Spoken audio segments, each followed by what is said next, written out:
Hello friends, आजच्या नवीन व्हिडिओमध्ये तुमचे मनापासून स्वागत करते.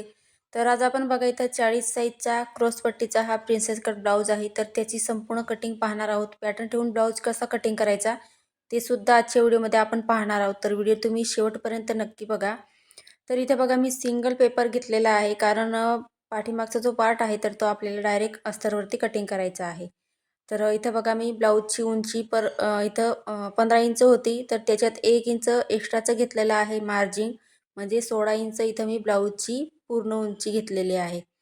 तर इथं आपण पुढचा जो पार्ट आहे तर त्याची कटिंग करणार आहोत सर्वात पहिले. तर बघा इथं मी जेवढी उंची आहे 16 इंच तेवढे मी इथं मार्किंग करून घेतले.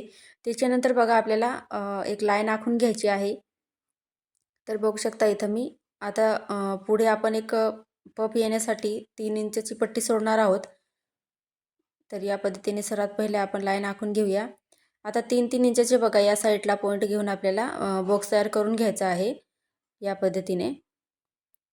तर जेवढं आपण 16 इंच ब्लाऊजची उंची घेतलेली आहे तेवढं मी इथं घेतलेलं आहे बघा. आणि या पद्धतीने आता 3 इंचाची मार्किंग करून मी इथं या पद्धतीने बॉक्स तयार करून घेते. तर तुम्ही इथे 2.25 इंचसुद्धा घेऊ शकता. पफ जर तुम्हाला जास्त हवा असेल तर तुम्ही 3 इंच घ्या. आणि खूप सुंदर असा ब्लाऊज हा रेडी होतो. पफसुद्धा व्यवस्थित येतो. तर नक्की तुम्हीसुद्धा एकदा ट्राय करून पहा. तर इथं बघा आपण बॉक्स तयार करून घेतला. त्याच्यानंतर बघा आता आपल्याला जी लाईन आखलेली आहे आपण तिथून पुढे आपल्याला शोल्डरचं माप टाकायचं आहे. तर 3 इंचची जी लाईन आखलेली आहे तिथून आपल्याला पुढे इथं शोल्डर टाकायचं आहे. तर 40 साईजचा हा ब्लाऊज आहे, तर आपल्याला इथं 5.5 इंच शोल्डर घ्यायचा आहे बघा या पद्धतीने. त्याच्यानंतर मुंढा इथं मी 6 इंच घेते. आणि या पद्धतीने बघा शोल्डर व्यवस्थित चेक करायचं, मुंढासुद्धा चेक करायचा आहे. आणि शोल्डर आणि मुंढा या पद्धतीने आपल्याला जोडून घ्यायचा आहे. आता त्याच्यानंतर बघा आपल्याला इथं छातीचा चौथा भाग टाकायचा आहे. तर छातीचा चौथा भाग आपण इथून बघा इथून घेणार आहोत. तर जी ती लाईन आखलेली आहे शोल्डर जिथून आपण मोजलेलं आहे तिथूनच आपल्याला हे माप टाकायचं आहे. तर 10 इंच इथं मी छातीचा चौथा भाग घेतलेला आहे 40 साईजसाठी. आता बघा इथं 2 इंच आपल्याला मार्जिन टाकायचं आहे. तर तुम्ही इथं 1.5 इंचसुद्धा घेऊ शकता. पण काय होतं की हेवी साईज असेल तर तब्येत आहे ती कमी जास्त होत असते. आणि त्याच्यानुसार तब्येत जर वाढली तर शिलाई मार्जिन उरत नाही, म्हणजे त्यांना तो ब्लाऊज आहे तो नंतर घालता येत नाही. आणि आपण जर ब्लाऊजमध्ये मार्जिन जास्त घेतली तर नंतरसुद्धा त्यांना ब्लाऊज जो आहे तर तो सहजरित्या त्यांना घालता यावा यासाठी आपण मार्जिन जास्त घ्यायची आहे. आता बघा इथं मी या पद्धतीने जोडून घेतले आहे दोघं पॉईंट. आता इथं आपल्याला मुंड्याचा आकार द्यायचे आहे. तर ते इथं मी दोघं मुंड्याचे आकार तुम्हाला देऊन देते, म्हणजे कसं घ्यायचे ते दाखवते. म्हणजे आपल्याला पुढचाच भाग इथं आपण कटिंग करत आहोत. तर 1.5 इंचचा इथं पाठीमागचा मुंड्याचा आकार द्यायचा आपल्याला. आणि पुढचा जो मुंडा आहे तर तो आपल्याला इथं 1 इंचावरती द्यायचा आहे. तर इथं बघा आपण सिंगल पेपर घेतलेला आहे, हे लक्षात ठेवायचं. सिंगल पेपर घेतला आहे तर आपल्याला फक्त पुढचा मुंडा आहे तर तो कटिंग करायचा आहे. आता तुम्हाला बघा काखेमध्ये फुगा येत असेल तर तुम्ही जे आपण इथं या पद्धतीने इथं पाव इंच किंवा अर्धा इंच तेवढा मुंडा आहे तो डाऊन करू शकता. म्हणजे काय होईल काखेमध्ये चुन्या वगैरे येणार नाही आणि ब्लाऊजसुद्धा त्यांना परफेक्ट असा बसतो. पण या पद्धतीने तुम्ही जर कटिंग केलं तर तुमचा ब्लाऊज आहे तर एकदम परफेक्ट असा येतो. तर आता बघा कटिंग करताना काय करायचं आपल्याला पुढचा जो मुंड्याचा आकार आहे तर तो इथं कटिंग करायचा आहे. तर मी कट करून घेते बघा सर्वात पहिले. आणि आपण त्याच्यानंतर पुढचे जे मापं आहेत तर ते आपण इथं टाकणार आहोत. ब्लाऊजसाठी जे लागणार आहे ते, म्हणजे 40 साईजसाठी. आता इथे बघा हा पार्ट आपण कटिंग करून घेतला. आता पुढचे बघा इथे मार्किंग करणार आहोत आपण. तर सर्वात पहिले आपण इथं बघा गळारुंदी घेऊया 2.5 इंच. आता इथं बघा जे मापं घेतले ते लिहून घेऊया, म्हणजे लक्षात राहावं यासाठी आपल्याला. तर 3 इंचची पट्टी सोडली होती बघा आपण. त्याच्यानंतर इथं 2.5 इंच गळारुंदी घेतली, 5.5 इंच शोल्डर घेतलं. त्याच्यानंतर 6 इंच मुंडा आणि छातीचा चौथा भाग 10 इंच आणि 2 इंच मार्जिन घेतलेलं आहे. आता पुढचा गळा इथं बघा मी 6.5 इंच घेते. तर तुम्ही लहान मोठा घेऊ शकता. तुम्ही जर जास्त मोठा गळा घालत असाल तर तुम्ही 7 इंचसुद्धा इथं घेऊ शकता. तर इथं 6.5 इंच मी पुढचा गळा घेतलेला आहे. आणि खालीसुद्धा गळारुंदी मी इथं 2.5 इंच घेतलेली आहे. आणि या पद्धतीने बॉक्स तयार करून घेतला आहे. आता सिंपल असा गोल गळ्याचा आकार द्यायचा आहे. तर या पद्धतीने बघा. आता इथं बघू शकता आपण वरून आपण शोल्डरपासून खाली आपल्याला इथं उभा टक्स असतो आपला, तर त्याची मार्किंग करायची आहे. तर हा जो टक्स पॉईंट आहे तर तुम्ही ब्लाऊजवरनं माप घेऊन इथं काढायचा आहे. आता सर्वात पहिले बघा गळा आहे तिथून खाली या पद्धतीने तिरकस लाईन आखून घ्यायची आहे. आता उभा टक्स जिथे घेतला आहे तिथून बघा जी तिरकस लाईन आहे तिथून आपल्याला आडव्या टक्सची मार्किंग करायची आहे 4.5 इंच. आता जिथं 4.5 इंच येत असेल तर तो टक्स मी या पद्धतीने इकडच्या साईडला घेतलेला आहे. आता खालीपर्यंत मी अशी सरळ अशी लाईन आखून घेतलेली आहे. आता आपल्याला बघा क्रॉसपट्टीचा हा ब्लाऊज आहे तर क्रॉसपट्टीसाठी बघा आपल्याला 2.5 इंचावरती तिरकस लाईन आखलेली आहे. गळ्याकडून 2.5 इंच माप टाकायचं आहे आणि मुंड्याकडून 2 इंच घ्यायचं आहे. तर हे इथं 2.5 इंच घेतलं, इथं 2 इंच. आता मधली लाईन आखलेली आहे उभ्या टक्सची तर तिथं मी 1 इंच घेतलेलं आहे बघा खालून वरती ती लाईन आहे तिथं. आता हे पॉईंट आहे ते आपण जोडून घेऊया. तर या पद्धतीने बघू शकता तुम्ही. आणि ही जी क्रॉसपट्टी आहे आपण दुसरी काढणार आहोत बरं का, म्हणजे वाढीव पट्टी आपण क्रॉसपट्टी इथं काढणार आहोत. तर त्याच्यानंतर आता उभ्या टक्स आहे तर त्याची बघा टक्सची मार्किंग आपल्याला इथं 1.5 इंचची करायची आहे. म्हणजे मी या साईडला 1.5 इंच घेतला आणि त्या साईडला 1.5 इंच घेतलेला आहे. आता हे पॉईंटसुद्धा जोडून घेऊया. म्हणजे हा आपला झाला मधला टक्स आहे तो, म्हणजे पफ एकदम व्यवस्थित येतो. आता प्रिन्सेसचा सिंपल असा आपल्याला आकार द्यायचा आहे. तर बघा किती सोपी पद्धत आहे. तुम्ही जरी नवीन शिकत असाल तरीसुद्धा तुम्हाला सहज जमेल अशी. आणि नाही समजलं असेल तर तुम्ही मला कमेंटमध्ये विचारू शकता. आता एवढं आपलं मार्किंग झालेलं आहे. आपण आता कटिंग करून घेऊया. तर सर्वात पहिले बघा आपण इथं मुंड्याचा आकार तर कटिंग केलेलाच आहे. तर इथं मी गळ्याचा आकार आहे तो कट करून घेते सर्वात पहिले बघा या पद्धतीने. त्याच्यानंतर ही बघा तिरकस लाईन आखलेली आहे तर ती कटिंग करायची आहे. बघू शकता या पद्धतीने. आणि जसं मार्किंग केलेलं आहे सेम आपल्याला त्याच पद्धतीने कटिंग करायचं असतं. आता क्रॉसपट्टीची मार्किंग केलेली आहे ती कट करून घेऊया. तर पहा या पद्धतीने कट करायचं आहे ब्लाऊजला. त्याच्यानंतर आपल्याला मधला टक्स आहे तर तो इथं कट करायचा आहे. तर ते सुद्धा व्यवस्थित कटिंग करायचं आहे. तर पहा या पद्धतीने. आणि हा जो ब्लाऊज आहे त्याला पफ वगैरे एकदम व्यवस्थित येतो. प्रिन्सेसचा जो पफ आहे तो व्यवस्थित येतो ब्लाऊज घातल्यावरती आणि चपटा वगैरे होत नाही. तर खूप सोपी पद्धत आहे बघा. आता जे पॅटर्न काढलेलं आहे ते आपण इथं अस्तरचं कापड घेतलेलं आहे मी. 40 साईजचा ब्लाऊज आहे, 1 मीटर अस्तर घेतलेला आहे. आता बंद बाजू माझ्या साईडने ठेवलेली आहे बघा. तर तो पाठीमागचा पार्ट आहे तो आपण डायरेक्ट इथं अस्तरवरती काढणार आहोत. तर 16 इंच पूर्ण इथं ब्लाऊजची उंची टाकलेली आहे. 5.5 इंच इथं आपल्याला शोल्डरचं माप टाकायचं आहे बघा या पद्धतीने. ते सुद्धा व्यवस्थित चेक करायचं. आणि जिथं शोल्डर मोजलेलं आहे तिथपर्यंत 16 इंच जिथं येत असेल तिथं मार्किंग करून घ्यायचं आहे आणि लाईन आखायची म्हणजे शोल्डरची. त्याच्यानंतर मुंडा घ्यायचा आहे 6 इंच. तो सुद्धा व्यवस्थित चेक करायचा आणि शोल्डर मुंडा आहे तो आपण जोडून घेणार आहोत. त्याच्यानंतर बघा इथं छातीचा चौथा भाग 10 इंच आणि 2 इंच मार्जिंग असं 12 इंच इथं मी इथं छातीची घडी घेतलेली आहे बघू शकता तुम्ही या पद्धतीने. आता वरती 12 इंच आलं तर खालीसुद्धा मी 12 इंच घेते कारण पाठीमागचे आपले टक्स राहतात त्यासाठी. आता हे पॉईंटसुद्धा आपण या पद्धतीने जोडून घेऊया व्यवस्थित असे. आता मुंड्याचा आकार द्यायचा आहे इथं फक्त आपल्याला पाठीमागचा. तर 1.5 इंचवरती आपल्याला पाठीमागच्या मुंड्याचा आकार द्यायचा आहे सिंपल असा या पद्धतीने.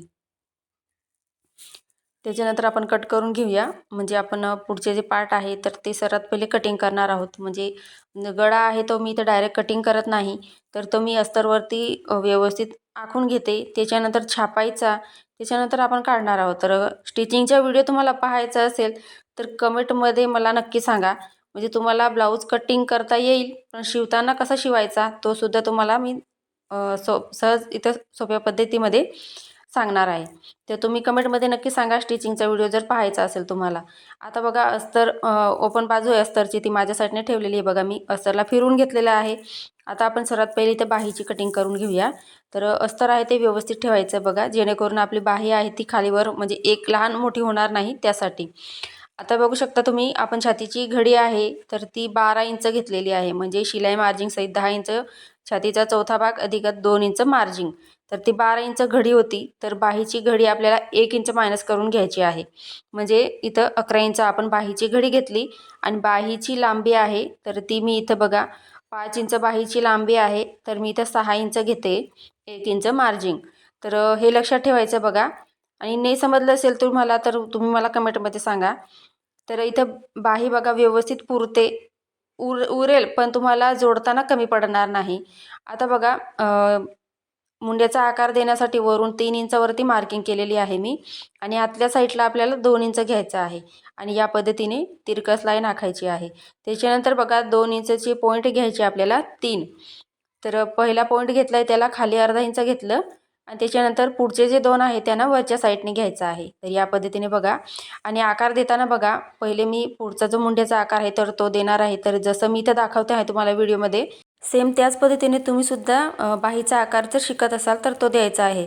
त्याच्यानंतर बघा, दंडघेरचं माप घ्यायचं आहे आपल्याला. तर दंडघेर बघा त्यावेळचं 15.5 इंच होतं, तर त्याचं मी निम्मे घेतलेलं आहे, म्हणजे 7.25 इंच घेतलं इथं. त्याच्यानंतर 2 इंच मार्जिन घेणार आहोत, म्हणजे आपण ब्लाऊजमध्ये जेवढी मार्जिन ॲड केली तेवढी बाही कटिंगमध्ये सुद्धा घ्यायची आहे. तर 2 इंच इथं मी मार्जिन घेतली. त्याच्यानंतर बघा, बाहीचं इथं कटिंग करताना सर्वात पहिले वरचा आकार कटिंग करायचा आपल्याला या पद्धतीने. तर व्यवस्थित असं बघा, आता बाहीला ओपन करून घ्यायचं आणि त्याच्यानंतरच आपल्याला इथं पुढचा जो मुंड्याचा आकार आहे तर तो कटिंग करायचा आहे.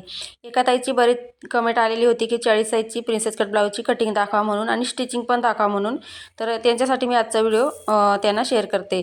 तर बघा, इथं क्रॉसपट्टीची आपण इथं मार्किंग केलेली आहे 3.5 इंच एका साईडला. त्याच्यानंतर बघा, छातीची घडी आपण 12 इंच घेतली होती, त्याच्यात अर्धा इंच ॲड करायचं, म्हणजे 12.5 इंचची जे इथं आपल्याला क्रॉसपट्टी घ्यायची आहे.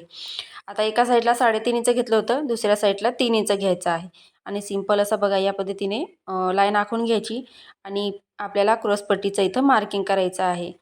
तर बघू शकता या पद्धतीने एक्स्ट्रा वाढीव जर आपण क्रॉसपट्टी घेतली तर जोडताना ती कमी पडत नाही. तर कटिंग करतानाच आपण छोट्या-छोट्या गोष्टी ज्या असतात त्या लक्षात ठेवायच्या, म्हणजे काय होतं, आपल्याला जेव्हा ब्लाऊज आपण शिवतो तर तेव्हा आपल्याला ते गोष्टी आपण नंतर जॉईंट देत बसतो, तर तसं होत नाही. तर त्यासाठी एक्स्ट्राची मार्जिन पहिले देड करून आपल्याला ब्लाऊज कटिंग करून घ्यायचं आहे. आता इथे बघा, हा पुढचा पार्ट आपण जेव्हा कटिंग केला होता तर तो कसा ठेवायचा आणि कटिंग कसं करायचं ते पाहणार आहोत आपण. तर कोणता पार्ट कुठे ॲडजस्ट होतो तर ते या पद्धतीने व्यवस्थित ठेवायचं. आता इथे बघा, शोल्डर आहे ते मी सरळ ठेवलेलं आहे, तिरकस ठेवायचं नाही, सरळच ठेवायचं. त्याच्यानंतर जशी मार्किंग केलेली आहे तर हा गळ्याचा भाग आहे बघा. तर जसं मार्किंग आहे केलेलं तसं सेम करायचं आहे आणि जो पार्ट आपण जोडणार आहोत, दोघं पार्ट आपण पुढचे जोडणार आहोत, तर त्या पार्टला आपल्याला अर्धा इंच वाढवायचा आहे. तर या पद्धतीने जसं दाखवते तुम्हाला बघा मी.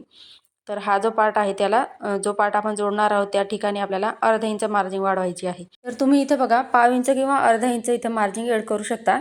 आता बघा, जसं मार्किंग केलेलं आहे सेम त्याच पद्धतीने आपण कटिंग करून घेणार आहोत. तर या पद्धतीने बघा कट करून घ्यायचं आहे. तर व्यवस्थित जसं मार्किंग आपण वाढवलं आहे, म्हणजे मार्जिन वाढवलं आहे, सेम त्याच पद्धतीने इथं कटिंग करून घ्यायचं आहे. तर पहा, आपला इथं साईड पार्टसुद्धा कटिंग झालेला आहे. आता प्रिन्सेसची जी कटोरी आहे तर ती आपण ठेवून कटिंग करणार आहोत. तर अस्तर व्यवस्थित ठेवून घेतलं बघा मी.